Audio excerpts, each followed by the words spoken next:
So guys, আজ বিরিয়ানি হয়েছে,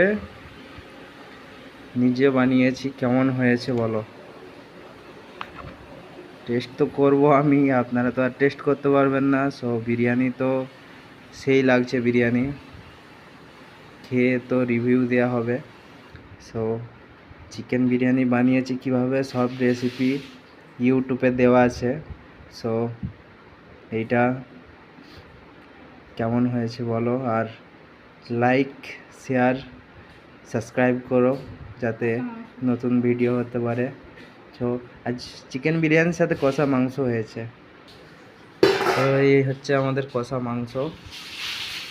chicken চিল্লি হবে বলে তো মাংসর পিস এতই বড় বড়। সো চিকেন কষা হয়ে গেছে আর চিকেন বিরিয়ানি আর সবই হয়েছে। সো রেসিপি দেখার জন্য ইউটিউব সার্চ করুন কানাই মাল। আর